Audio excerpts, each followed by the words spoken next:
Istorya sa mga liyam kay Tio Jello.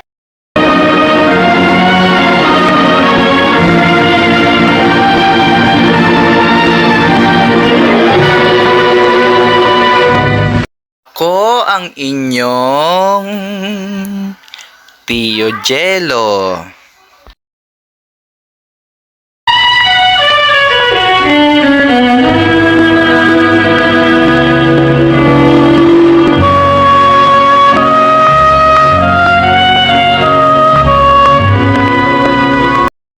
Musta mga kababayan, munting paalala, ang content na ito ay hindi kinopya sa original nitong pinagmulan, kundi music background lang ang kinopya upang balikan ang alaala ng Best Award na si Tia Deli. Ako po ay tagabasa lang ng liham ng mga manunulat upang gawing content sa social media. Wala pong tao nagaganap sa mga kuro-kuro o haka-haka man, bagkos pagbasa lamang. Ito ang inyong Tio Jello. Kamusta mga kababayan? Ito po ang part 3 ni Mike and Joyce Love Till Broken. Dear Tio Jello, tinanggap ko naman ang buong buo si Joyce. Halos itakwil ako ng aking ina dahil ayaw niya kay Joyce. Pero kinausap ko pa rin ang aking ina na mahal ko si Joyce. Asawa ko pa rin siya. Mahal ko siya, ma. Kahit live-in pa lang kami, tinuring ko siya na asawa dahil sa sobra ko siyang minahal. Na halos ubusin ko na ang pagmamahal para sa kanya na dapat na 50% ay sa akin. Pero okay lang ito para nang sa kanya. Halos ayaw kong padapuin ng lamok siya. Talagang bibili pa ako ng off lotion para wag lang siyang dapuan ng lamok. Ako din ang nagugupit ng kanyang mga kuko. At ako rin ang nagkukutex ng kanyang mga kuko. Ako ang nagluluto ng pagkain namin kahit HRM graduate siya.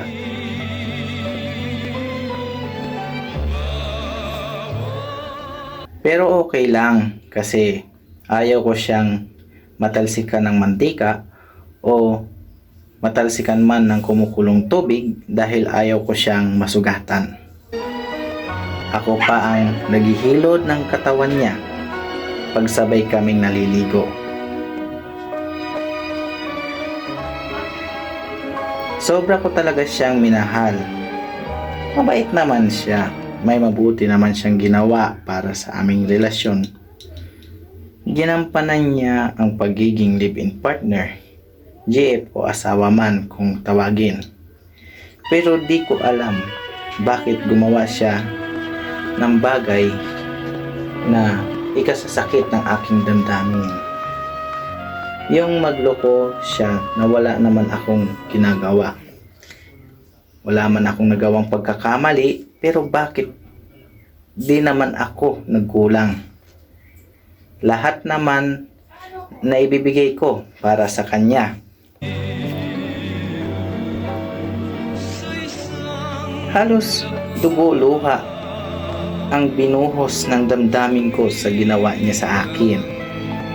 Pero yung dumating na ang araw na sumuko na ako sa kanya, ang araw na pinakawalan ko na ang aking sarili, May 6, 2021, nang mahuli ko ang pera na pinadala sa kanya ng lalaki niya upang magkita na sila. Halos gumuho ang mundo ng pagmamahal ko sa kanya. Noong may plano na siya na maghiwalay na kami, at doon ay nag-away na kami. Mayo 6, 20,000 21 ng gabi, pagsapit ng alas 9 ng gabi, pinatawag ng amo namin ang magulang ni Joyce at kami ay nagkaharap-harap at nag-usap-usap. So yun lang mga kababayan, naway may part 4 po ito. Sana hindi po kayo mainip dahil mahaba po ang istorya ni Mike and Joyce till broken. Love till broken. So antayin niyo po bukas ang ating ilalabas para malaman nyo ang kasaysayan sa mga istorya nila. So yun lang mga kababayan, maraming salamat at may kapulutan nyo ng aral ang ating telegrama kay Tio Jello, no? At huwag nyo pong pagsawaang subaybayan at i-like, follow at subscribe sa kanyang YouTube channel, Lodi Moco TV, no?